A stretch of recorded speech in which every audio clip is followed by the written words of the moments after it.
भी लाभ नहीं और सत्य बोलेंगे तो भी कोई लाभ नहीं। लेकिन यदि हमारी झूठ बोलने से तुम्हें लाभ होता है तो हम अवश्य झूठ बोल देंगे। तैयार हो गया केतकी, और केतकी को लेकर विधाता जी नीचे आने लगे। वहां नारायण ने विचार किया शिव जी की लीला पूरी हो गई, इसलिए विधाता जी भी आधे से ही लौटकर भगवान के पंचाक्षर का जाप करते हुए लौट आए। मध्य में जहां थे वहीं दोनों देव पधारे। नारायण ने तो स्पष्ट कह दिया, हे विधाता जी, हमें इस तेज पुंज का कोई अंत पता नहीं चला। हम तो बहुत वर्षों तक यात्रा करते करते थक गए, लेकिन अंत पता नहीं चला तो शिव जी को प्रणाम करके लौट आए। विधाता जी ने कहा, देखो हमें तो कुछ बोलना ही नहीं पड़ा, और नारायण ने तो पहले ही पराजय स्वीकार कर ली। फिर भी विधाता जी ने कहा, देखो हमने इस तेज पुंज का पता लगा लिया है और हम शिखर तक पहुंचे थे और शिखर पर यह पुष्प रखा था, उसी पुष्प को लेकर पधारे हैं। यदि विश्वास ना हो तो पुष्प से पूछ लीजिए। पुष्प ने भी कह दिया, हाँ प्रभु, विधाता जी ने इस तेज पुंज का अंत प्राप्त करके पधारे हैं। जैसे झूठ बोला केतकी ने, तत्काल भगवान वहां प्रकट हो गए। बोले शंकर भगवान की जय, बोले भक्तवत्सल भगवान की जय। तेज पुंज में भगवान प्रकट हुए, क्रोध आ गया भगवान शिव को। हे विधाता, कितनी श्रेष्ठ पदवी पर बैठते हुए तुमने झूठ बोला, असत्य का सहारा लिया।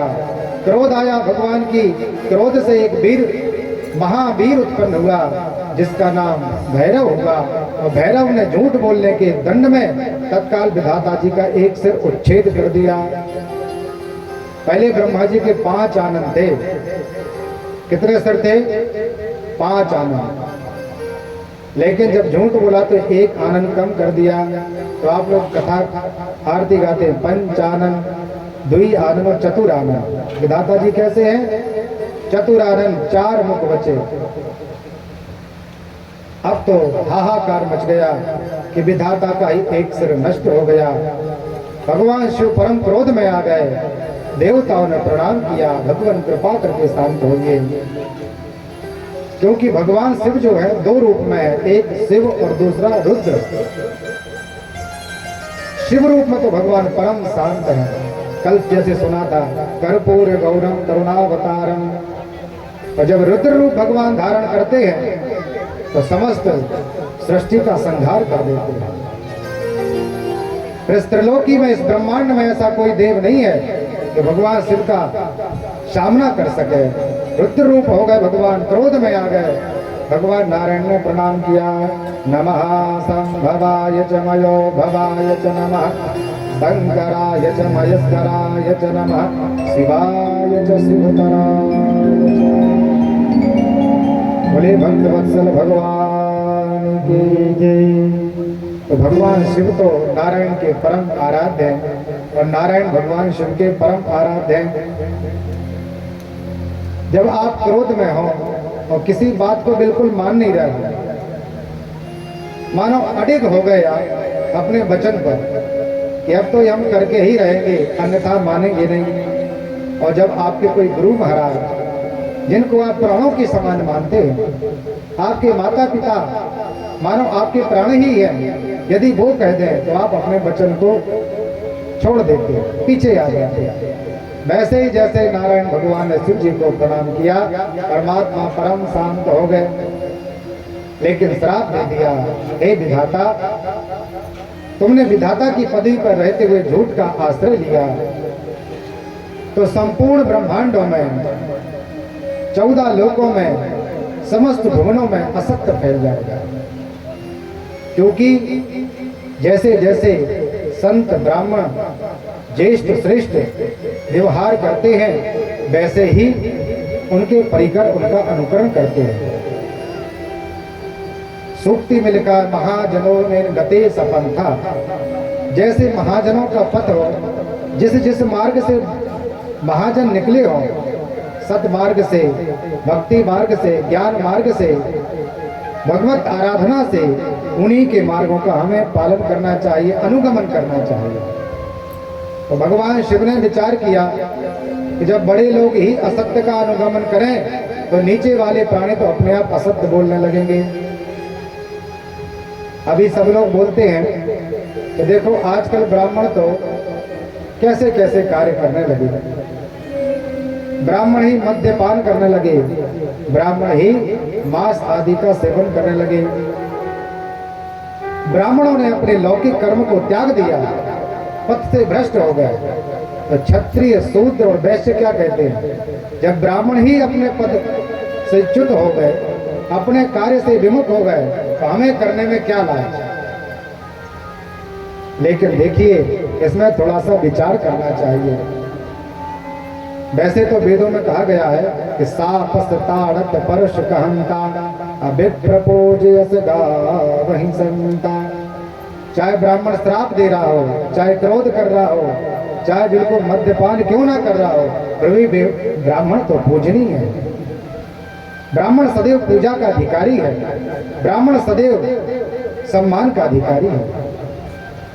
लेकिन ठीक है, उसके कर्मों से आपका मन का भाव बदल गया तो ठीक है, बदल गया। आप सम्मान मत करें, लेकिन उसका अपमान नहीं करिए, क्योंकि कर्म प्रधान विश्व कर राखा, कर्म प्रधान विश्व करे राखा, कर्म प्रधान विश्व कर राखा, कर्म प्रधान विश्व करे राखा। जो जस करहि सो तस फल चाखा, जो जस करहि सो तस फल चाखा। श्री राम जय राम जय जय राम, श्री राम जय बड़े भाव के साथ गाइए आप। श्री राम जय राम जय जय राम, श्री राम जय जय राम।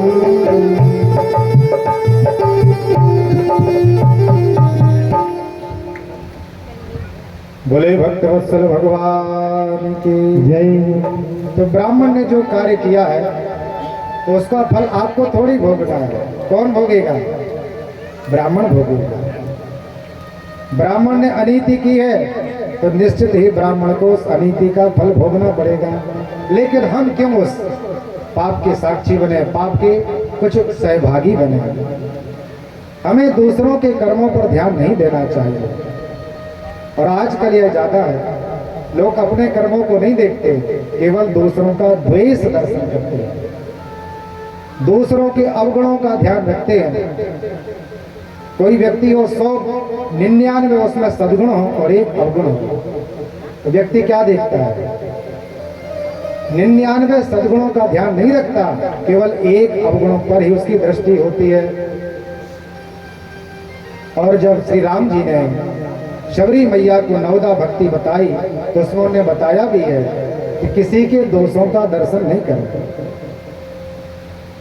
हमें दोष नहीं देखना चाहिए, क्योंकि दोष दर्शन करने से हमारे शरीर में दोष का प्रवेश होता है।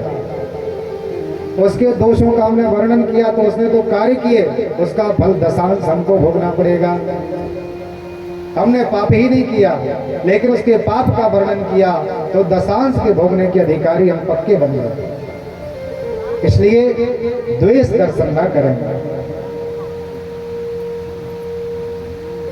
केवल सद्गुणों का ध्यान रखना चाहिए। तो यहाँ विधाता जी को जब द्वेष युक्त देखा तो भगवान शिव ने दंड दे दिया और नारायण ने प्रणाम किया तो कहा, भगवान अपितु हम शिव स्वरूप हैं, हम अजन्मा हैं, आदि मध्य अंत से रहित हैं, पर हम आपके लिए आज से एक श्रेष्ठ पद प्रदान करते हैं। और भगवान शिव ने कहा, हे नारायण, जितना पूजन पाठ हमारा नहीं होगा उतना पूजन पाठ आपका होगा, जितना हमारी भक्त नहीं होंगे उतने भक्त आपके होंगे। हे प्रभु, आज से आप सर्व वंदनीय हैं, सर्व पूजनीय हैं। नारायण भगवान को शिव जी ने सुंदर सुंदर आशीर्वाद प्रदान किए हैं। मानस जी में तो बहुत सारी ऐसी चौपाइयां हैं जिनमें पुष्ट होता है कि भगवान शिव नारायण का ध्यान करते हैं और नारायण भगवान शिव का ध्यान करते हैं। एक दूसरों को आराध्य मानते हैं, कितना ध्यान करते हैं, कितना पूजन करते हैं कि अपने आराध्य के बिना एक क्षण भी नहीं रह सकते। थोड़ा सा ध्यान ही देने योग्य बात है, कितने भगवान शिव नारायण के प्रेमी हैं और नारायण भगवान के इतने प्रेमी हैं कि आप लोग प्रतिदिन आरती में गाते हैं कर्पूर गौरम। कैसा गाते हैं? कर्पूर गौरम। भगवान शिव कैसे हैं? कर्पूर के समान श्वेत हैं। लेकिन क्या कभी आपने भगवान शिव का चित्र देखा कि सफेद अवस्था में हो? देखा कहीं? नहीं देखा हो। कैसा देखा है? कृष्ण वर्ण, श्यामला शरीर देखा है। और कहीं कहीं नीलकंठ देखा है, नीले नीले भगवान का पूरा श्री विग्रह है। तो संत महाराज और साधुओं का ऐसा मत है कि परमात्मा शिव जी नितांत भगवान नारायण का ध्यान करते हैं और भगवान श्यामले हैं। नारायण कृष्ण वर्ण थे, लेकिन ध्यान करते करते भगवान शिव ने उनका रूप ले लिया और स्वयं भगवान शिव नील लोहित हो गए, कृष्ण वर्ण हो गए। और नारायण थे कैसे? सावले रंग के थे, घनश्याम श्याम वर्ण के थे। लेकिन भगवान शिव का इतना ध्यान किया कि शुक्लाम वर्धनम देवम सद्वर्णम चतुर्भुजम। कैसे हो गए? शुक्ल हो गए।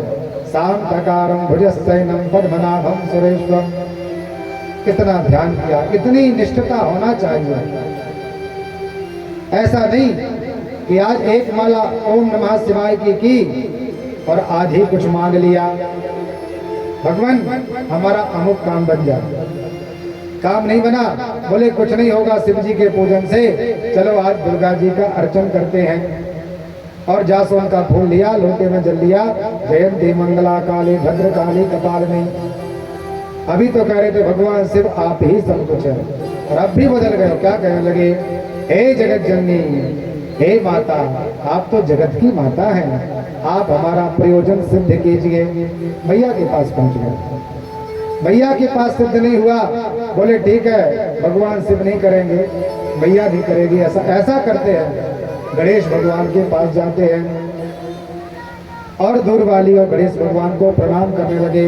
वक्रतुंड महाकाय कोटि सूर्य समप्रभ निर्विघ्नं कुरु मे देव सर्वकार्येषु सर्वदा। हे सिद्धि विनायक, आप तो प्रथम पूजनीय है। अभी तो हम यत्र तत्र ऐसे ही घूम रहे थे, लेकिन अब सही जगह आ गया। प्रथम पूजरत गणराज, आप प्रथम पूजनीय हैं, इसलिए भगवान हमारा काम सिद्ध कीजिए।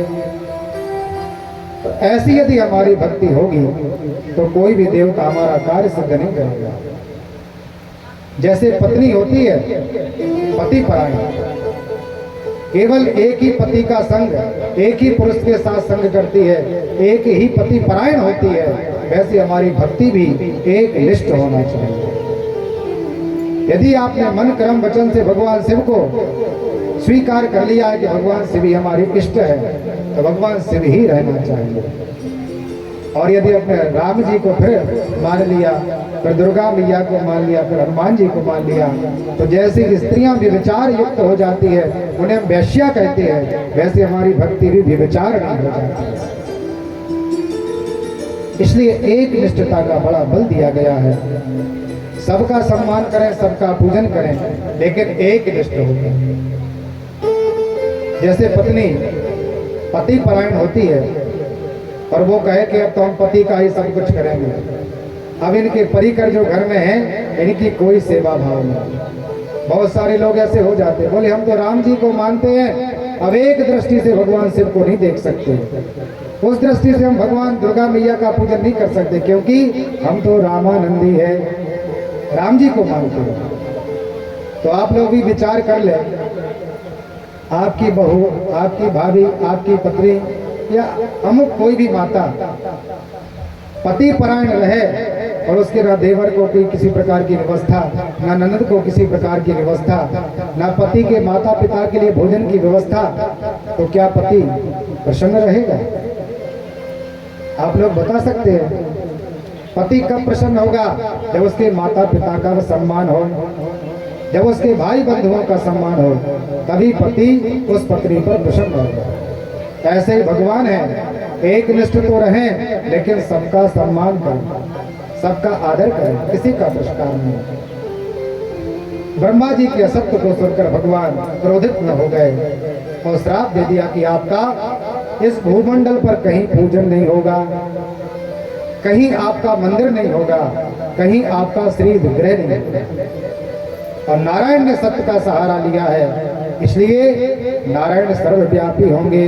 हरि व्यापक सर्वत्र समाना, नारायण हरि व्यापक हो गए, सर्वत्र व्याप्त हो गए, सर्वत्र पूजन होने लगा भगवान का।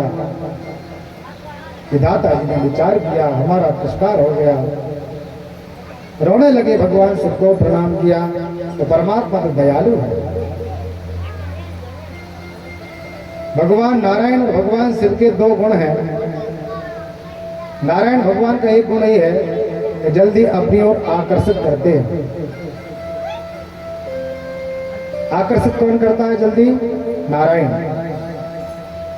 वृंदावन बिहारी की आपने बहुत सारी कथाएं सुनी होंगी कि भगवान का चित्त ऐसा है कि एक बार किसी भक्त से आंखें मिल जाए तो अपना स्थान छोड़कर ही भक्त के साथ चले जाते हैं।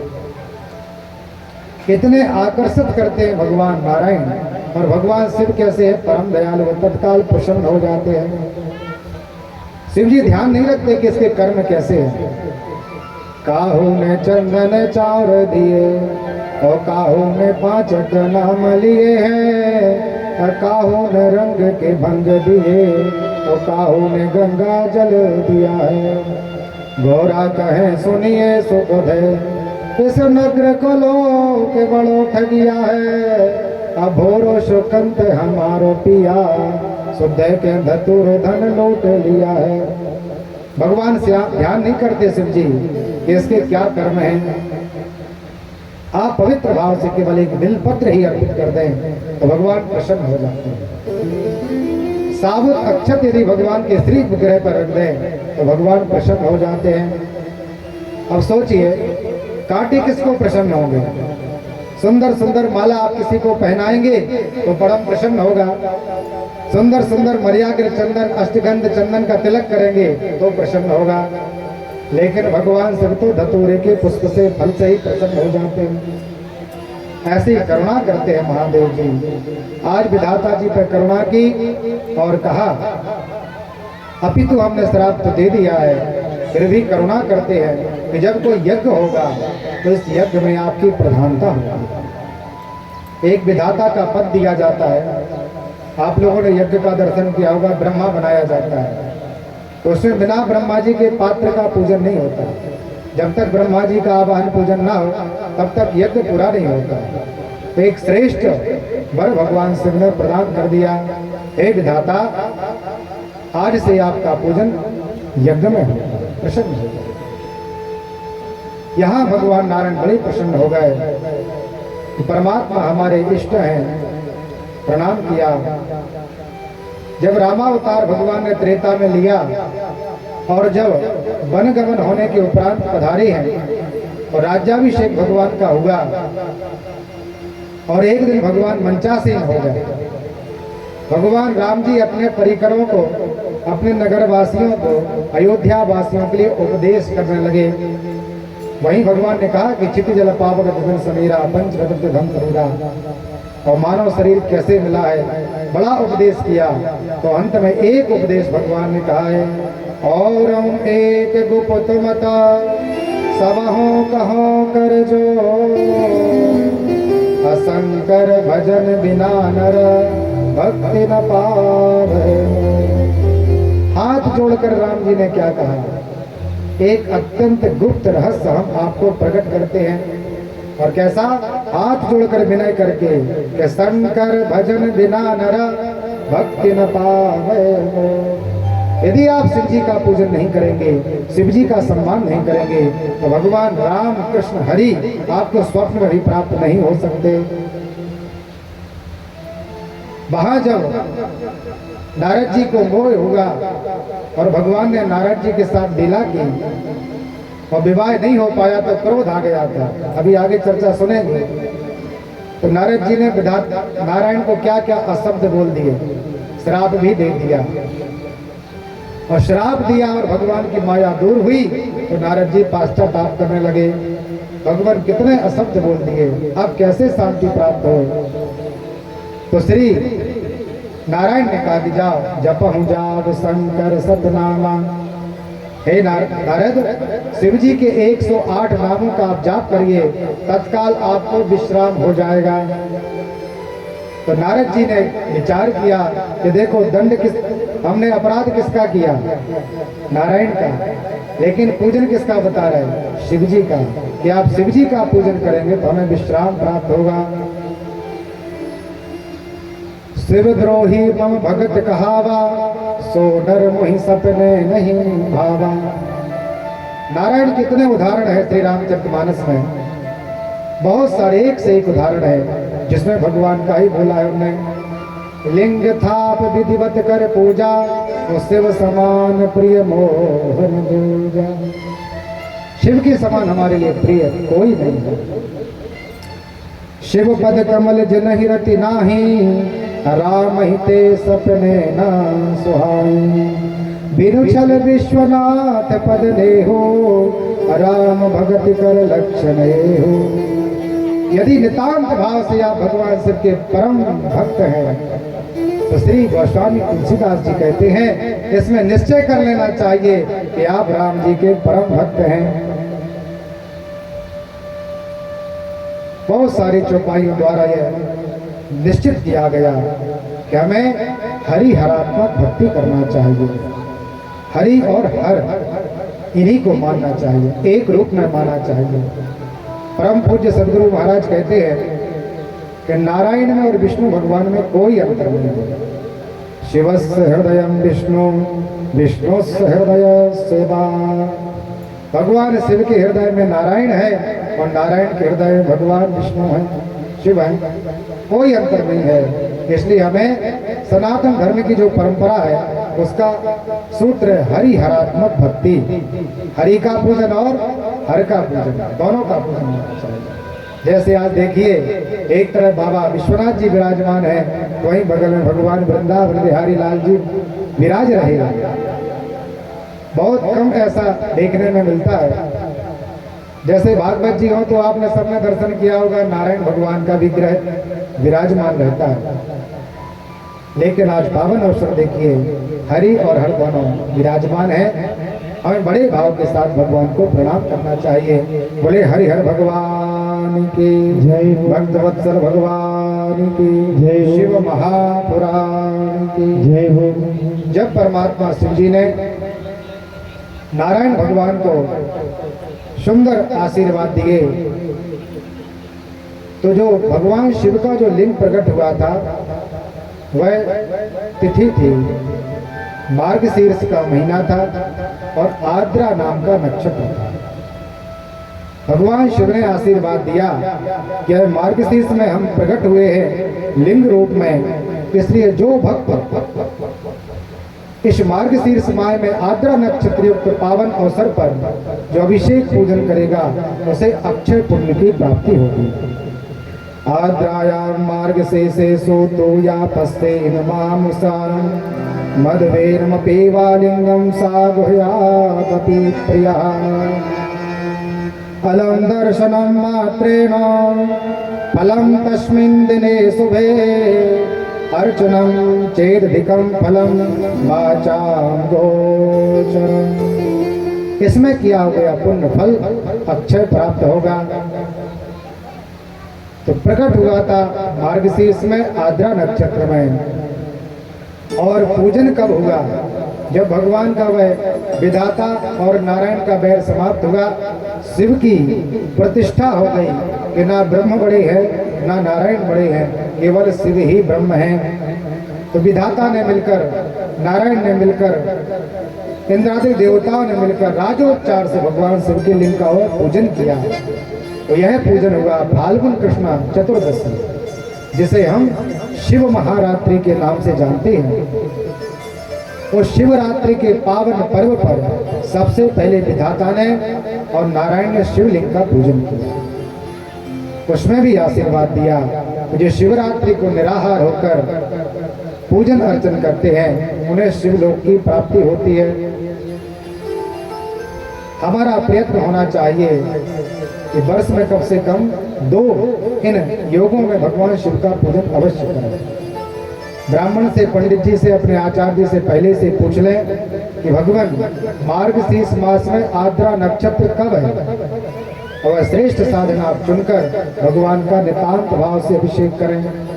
और दूसरा, शिव रात्रि के पावन पर्व पर अपितु प्रत्येक महीने में शिवरात्रि आती है। शिव चतुर्दशी कैलेंडर वगैरह में लिखा रहता है। हर महीने की आप ना कर पाए तो वर्ष की एक शिवरात्रि का पूजन अवश्य करें। 8 पहर का पूजन किया जाता है। प्रातः 6 बजे से लेकर सुबह 9 बजे तक पहला पहर, 9 से 12 दूसरा, दिन के 12 से दोपहर के 3 तक तीसरा और 3 से संध्या काल 6 बजे तक चौथा पहर। जैसे दिन के 4 पहर वैसे ही रात्रि के 4 पहर। नितांत भाव से पूजन करने से एक बार यदि आप पूजन कर लें तो निश्चित है कि आपको शिवलोक की प्राप्ति होगी। बोले भक्तवत्सल भगवान की जय। पावन सिद्ध मुहूर्तों की गणना की गई यहाँ कि किस किस नक्षत्रों में किस किस मुहूर्त में भगवान का शिव का पूजन किया जा सकता है। लिंगम वैरम च ते तुल्यम गिरितम लिंगमुत्तमम तस्मा लिंगम परम पूज्यम वेदादपि मुमुक्षुभि। एक आप लोगों को प्रमाणित बात श्रवण करा रहे हैं। बड़े ही ध्यान देने योग्य बात है कि भगवान शिव और नारायण का 2 रूप में पूजन होता है। आप लोग भी करते हैं 2 रूप में। एक साकार स्वरूप, जैसे शिव पुराण के आगे भगवान का श्री विग्रह रखा है, ये साकार स्वरूप है। और एक निर्विकार स्वरूप जो भगवान का मृतिका के पार्थिवेश्वर शिवलिंग बने हैं। ऐसे नारायण के भी 2 रूप हैं। एक हरि जो वैकुंठ में चतुर्भुज रूप में रहते हैं, एक साकेत में श्री राम जी, एक गोलोक में श्री कृष्ण भगवान, और दूसरा रूप शालिग्राम शिला। शालिग्राम शिला का दर्शन आप लोगों ने किया होगा। उसमें कहीं हाथ पैर नहीं लगा, कहीं मुखमंडल नहीं है, कहीं उदर नहीं है, वह भगवान का ब्रह्म स्वरूप है। ऐसे ही भगवान का शिवलिंग और भगवान नारायण का शालिग्राम शिला। और कोई देवता बताइए जिनका 2 में पूजन किया जाता है, एक लिंग स्वरूप और एक साकार स्वरूप। इस बात से हमको प्रमाणित होना चाहिए, हमारी भक्ति पुष्ट होना चाहिए कि हम केवल 2 ही देवताओं का अर्चन करें, उन्हीं को इष्ट माने। हम किसी देवताओं का अपमान नहीं कर रहे हैं, लेकिन यदि हमने मुख्य देवता को पकड़ लिया तो सभी देवताओं का उसी में पूजन हो गया। जैसे कोई विशाल बरगद हो, बड़ा विशाल बरगद है, उसमें अनेक शाखाएं हैं, अनेक उप शाखाएं हैं, अनेक पत्तियां लगी हैं, अनेक फल लगे हैं, अनेक फूल लगे हैं, अनेक उसमें बीज आ गए। तो आप सोचिए कि हम सबको पानी दे दें तो कितने को पानी देंगे, और आपका पानी भी खर्च होगा और आपको कोई लाभ नहीं होगा। टैंकर लगा दो, 8 हॉर्स पावर की मोटर लगा दो ऊपर, कहाँ पर? पत्ती फूल आदि पर, और जल को बिल्कुल आप बंद कर दो, कंक्रीट से बंद कर दो, जल में पानी न पहुंच पाए, तो क्या वह वृक्ष हरा भरा रहेगा? कदापि नहीं रहेगा।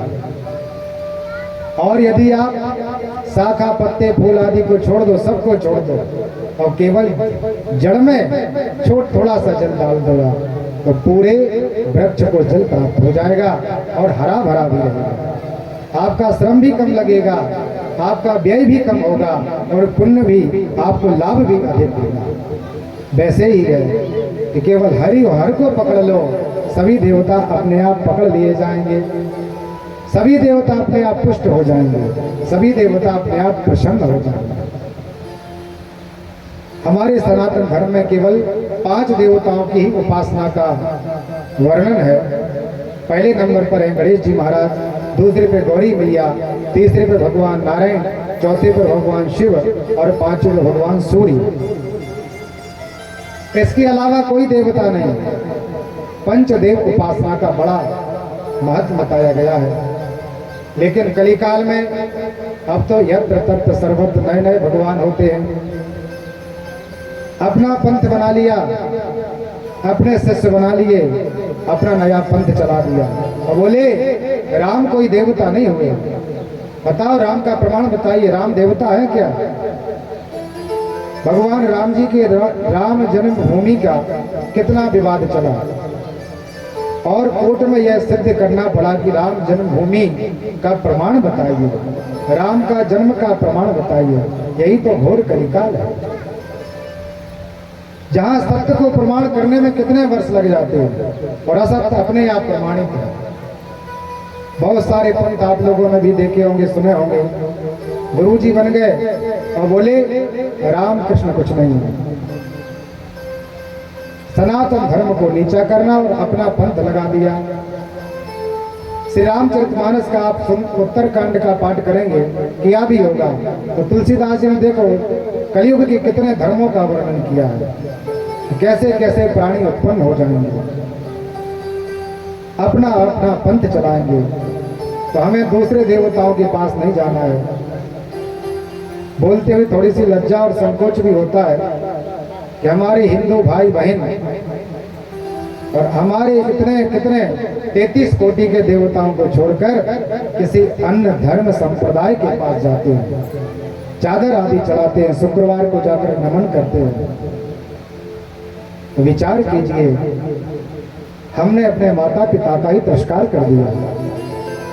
आप अपने माता पिता का पूजन नहीं करें और किसी पड़ोसी के माता पिता को पूजने लगे तो माता पिता को कितना कष्ट होगा, कितना दुख होगा। ऐसे ही हम सनातन धर्म में हिंदू परंपरा में पधारे और दूसरे धर्म का आश्रय लें तो भगवान तो रुष्ट होंगे।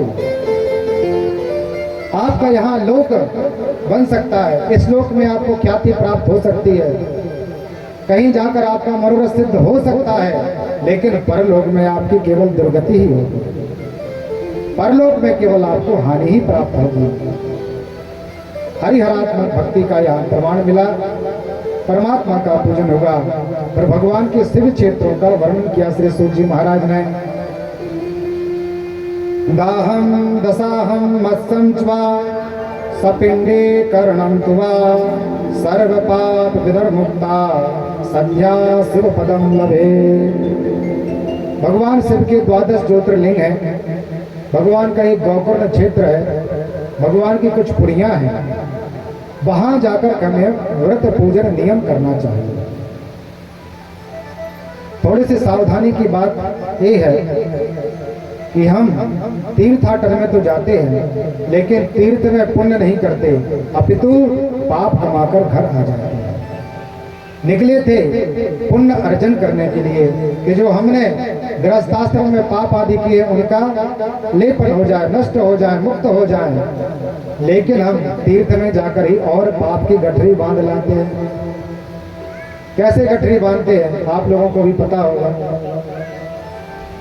भंडारे चल रहे थे, बोले बहुत सुंदर व्यवस्था है, 5 दिन हो गए हमें वृंदावन में रहते रहते, अब तो ना कहीं घर छोड़ा है, ना रहने के लिए पैसा लग रहा है, ना खाने के लिए, तो नितांत घर में भी बड़ी कलह है।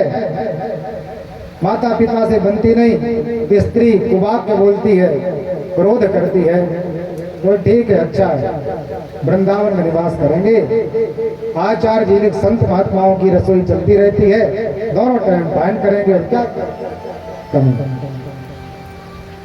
समर्थवान होते हुए यदि आप और निःशुल्क भोजन ग्रहण करते हैं तो पाप को आप ग्रहण करते हैं, पाप खा रहे हैं। समर्थ है आप कि हम शुल्क देकर भोजन कर सकते हैं और निःशुल्क खाएंगे तो पाप लगेगा। बहुत सारे प्राणी क्या करते हैं, पत्नी का अंत हो गया, आजीविका चली गई, कृषि आदि नष्ट हो गई या पुत्रों ने उस कृषि को हड़प लिया और अब स्वयं क्या हो गए, बाहर आ गए, बेघर हो गए, घर से बाहर हो गए। बड़ी बड़ी जटाएं बनाई, पीले पीले वस्त्र पहने और पुरियों में निवास करने लगे। अयोध्या, मथुरा, माया, काशी, कांची, अवंतिका, पुरी द्वारावतश्चैव सत्यैते मोक्षदायिका। मोक्ष देने वाली पुरियों में जाकर और स्वयं पूजने लगे। थे अंतिज जाति के, शूद्र जाति आदि के थे, सुपच कुम्हार, तेल कलिवार आदि, और वहां ब्राह्मणों से भी पूजने लगे, उनसे भी दान लेने लगे। तो इस लोक को भी नष्ट कर लिया और परलोक की भी दुर्गति कर ली। तो बड़ी सावधानी से हमें तीर्थों में जाकर ध्यान करना चाहिए। शिव क्षेत्रों का वर्णन है कि सप्तरात्र्यां पंचरात्रिकं त्रिरात्रिकमेकरात्रिवा शिव क्षेत्रे वसेत जीवा क्रमा शिव पदम लभेत। यदि शिव के क्षेत्र में जाकर के आप 7 रात्रि, 5 रात्रि, 3 रात्रि या केवल 1 रात्रि ही रहकर व्रत करें, नियम करें, उपवास करें, तो आप शिव पद के अधिकारी हो जाते हैं। हमारा प्रयास होना चाहिए कि गृहस्थ का पालन करते हुए माता पिता पुत्र संतान आदि का भरण पोषण करते करते बीच में थोड़ा थोड़ा सा समय निकालकर तीर्थों में जाना चाहिए। तीर्थ में जाकर उपवास रहें। आप घर में नाना प्रकार के व्यंजन आदि पान करते रहते हैं, थोड़ा सा मन को जितेंद्र करें, नियंत्रित करें और तीर्थ में जाकर के व्रत करें। बड़ा विधान है व्रत का।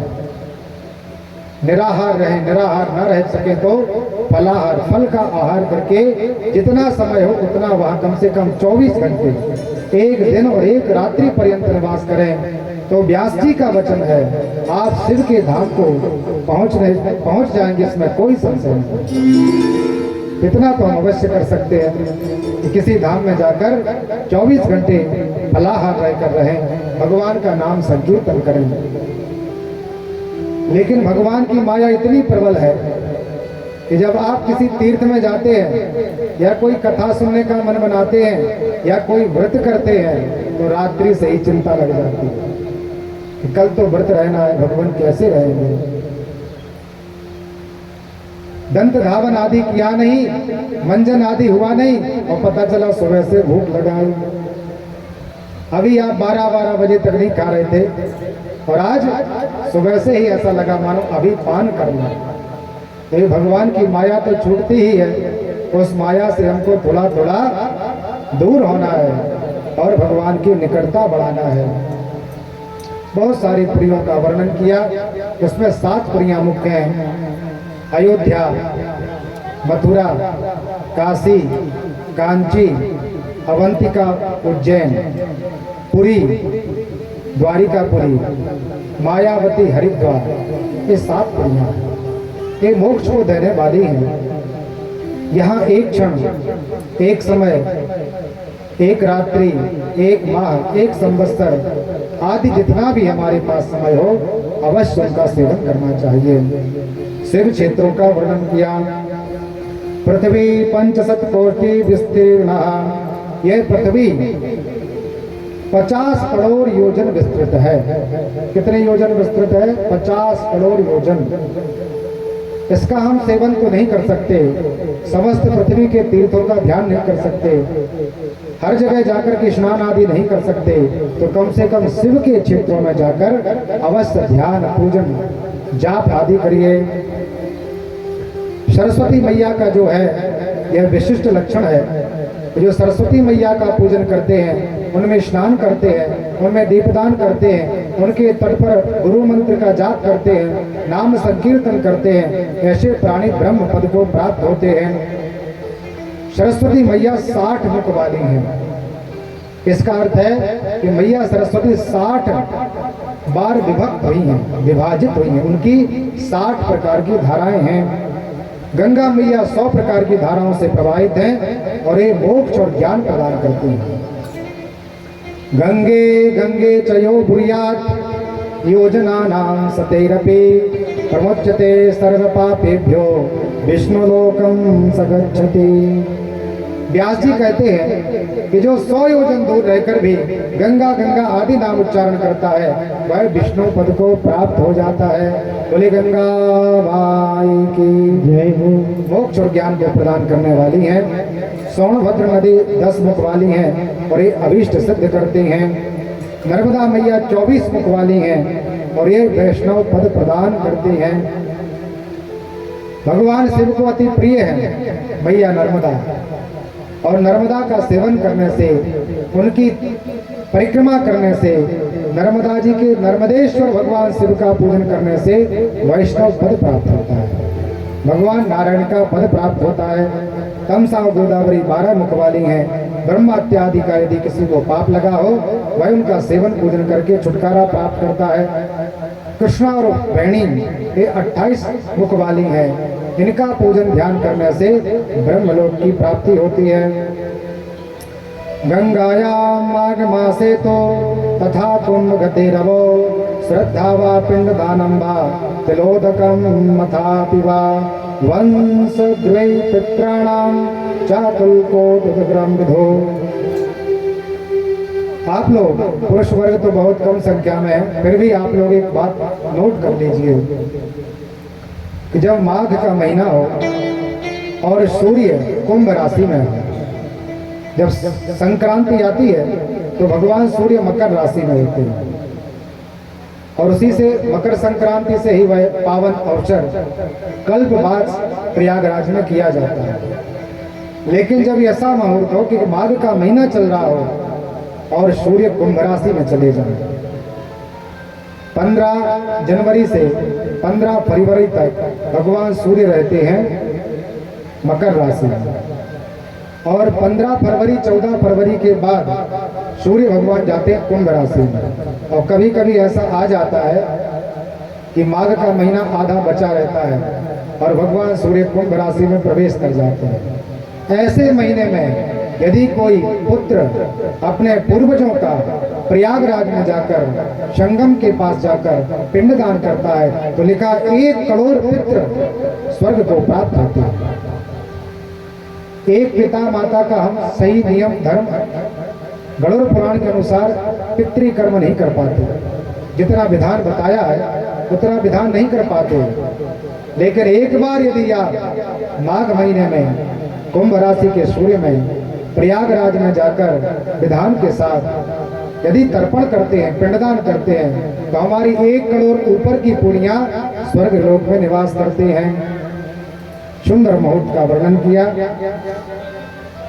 फिर बताया कि 3 प्रकार से हमारे पाप बनते हैं, मानसिक, वाचिक और कर्मणा। मनसा वाचा कर्मणा, मन से, वचन से और कर्म से। आपका मन हो गया कि इसका हमें धन हरण करना है, ये आपका मानसिक पाप बन गया। वचन से बोल दिया आपने, किसी दूसरे से बोल दिया कि भैया अमुक तिथि में हम इसका धन का हरण करेंगे, ये इसका आपका वाचिक वाणी का पाप बन गया। और आपने जिस दिन वह धन हरण कर लिया वह आपका क्रिया वाला पाप बन गया। 3 प्रकार से पाप बनते हैं। तीनों प्रकार से पाप हमारे शरीर में प्रवेश करते हैं। पहले मन में आता है, मन में आकर वाणी में आता है, वाणी से क्रिया में आ जाता, पता नहीं चलता। इसलिए इन पापों की निवृत्ति के लिए क्या करें? बोले यदि आपको मानसिक पाप से दूर रहना है तो केवल ध्यान करिए।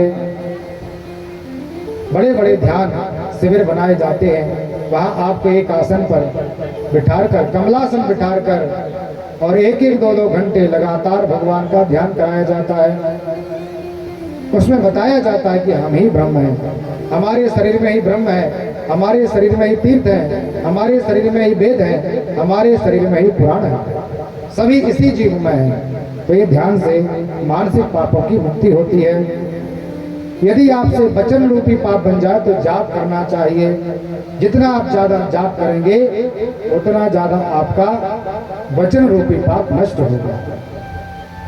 और यदि आपको कायिक शरीर से पाप बन गया चक्षु से, नेत्र से, जिह्वा से, हाथ से, पैर से क्रिया के द्वारा पाप बना, इस पाप का त्याग तीर्थ से, उपवास से और दान करने से यह पाप नष्ट होते हैं। इसलिए पुराणों में जप की विधि, ध्यान की विधि, दान की विधि और उपवास की विधियों को बताया गया है। जब हम सब कुछ धारण करेंगे तो तीनों प्रकार के पापों से मुक्त हो जाएंगे। बोले भक्तवत्सल भगवान की जय। विष्णु भक्तस्य विप्रस्य दत्तम वैकुंठम विदो, शिव भक्तस्य विप्रस्य दत्तम कैलासपदम विदो। लिखा है यदि एक विष्णु भक्त ब्राह्मण को आप एक बार केवल नियम से भोजन करा दें तो आपको शिव पद की प्राप्ति हो जाएगी। लेकिन उसमें कुछ शर्तें लिखी हैं कि ब्राह्मण को कैसे भोजन कराना है।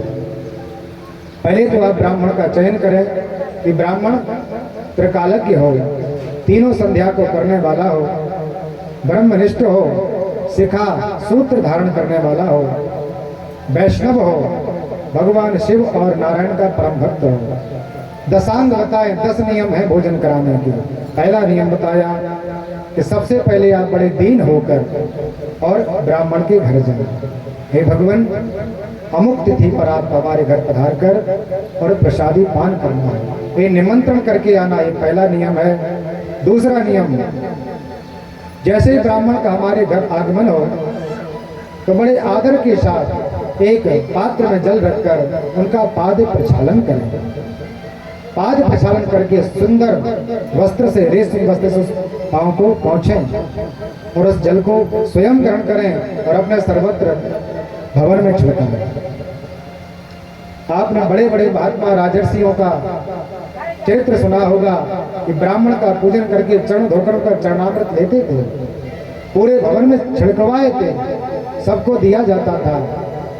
तो दूसरा काम क्या हो गया? ब्राह्मण के पाद का धोना और चरणामृत पान करना। तीसरा नियम हो गया कि जैसे ब्राह्मण आए तो उनका गंध पुष्प माला से पूजन करेंगे। पांव धो दिया, आसन पर बिठा दिया और गंधाक्षर से उनका पूजन करेंगे। पूजन करने के बाद घृत युक्त, मिष्ठान युक्त, खड रस, 6 रसों से युक्त भोजन पवाएं। एक ही बार तो करना है, बार बार भोजन नहीं कराना है। पंडित जी बार बार आ जाते हैं, क्या इनको पिलाएं, क्या क्या खिलाएं, हर पूर्णिमा अवश्य आदि पर्वों पर भोजन कराना है, तो बिल्कुल मत करो। केवल जीवन में एक बार भोजन कराना है और इन 6 नियमों, 10 नियमों का पालन करके भोजन कराने के बाद उनको सुंदर तांबूल प्रदान करें। तांबूल देकर उनको दक्षिणा प्रदान करें। दक्षिणा देकर उनको प्रणाम करें परिवार के सहित। पंचांग प्रणाम करें स्त्रियां और साष्टांग प्रणाम करें पुरुष वर्ग।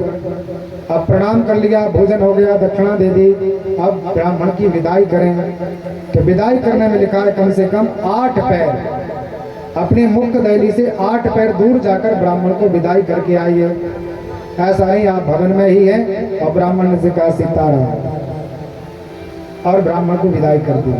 तो प्रयास करें कि कम से कम एक बार एक वैष्णव ब्राह्मण को इन 10 अंगों के साथ उनका भोजन करके पूजन करें। व्यास जी का वचन है, वह प्राणी भगवान के धाम को प्राप्त होता है। बोले भक्त वत्सल भगवान की जय। परमात्मा की एक और मुहूर्त का वर्णन किया, कृतिका सोमवासरेशो। अभी आद्रा नक्षत्र का बताया था। दूसरा नक्षत्र है अति प्रिय कृतिका नक्षत्र, जो आप लोग कार्तिक स्नान करते हैं, जिसे बोलते हैं भीष्म पंचक। तो बोले भीष्म पंचक लगने वाली है, इसमें हम जल ग्रहण नहीं करेंगे। कार्तिक में एकादशी से पूर्णिमा तक आप 5 दिन का व्रत करती हैं। 4 दिन तो आप कुछ खा लेती हैं, लेकिन एक दिन आप 24 घंटे निराजल रहती हैं, बिना जल के। वह कौन सा नक्षत्र है? कृतिका। कृतिका नक्षत्र में कार्तिक महीने में यदि कोई सोमवार पड़ जाए तो अत्यंत पुनीत अवसर बन जाता है। ऐसे अवसर पर हमें भगवान शिव की आराधना करना चाहिए। अलग अलग प्रकार के नक्षत्र का वर्णन, यदि यह सोमवार को पड़ जाए तो शिव स्वरूप मानना चाहिए। यह स्वयं शिव हैं और इनका पूजन करने से हर प्रकार के वैभव प्राप्त होते हैं। यदि यही नक्षत्र मंगलवार के दिन पड़ जाए तो उस दिन दीप और घंटे से भगवान का पूजन करना चाहिए। इससे वाक सिद्धि, बोलने की चतुरता प्राप्त होती है। यदि बुधवार को यही कृतिका सोमवार पड़ जाए, नक्षत्र पड़ जाए, विष्णु भगवान का पूजन करें। दही और चावल से पूजन करने से संतान की प्राप्ति होती है। जिन्हें संतानहीन है, इनको संतान बाधा है, ऐसे प्राणी यदि कृतिका बुधवार के दिन विष्णु भगवान का चावल और दही से पूजन करें तो उन्हें शीघ्रता से संतान की प्राप्ति हो जाती है। बोले भक्त वत्सल भगवान के।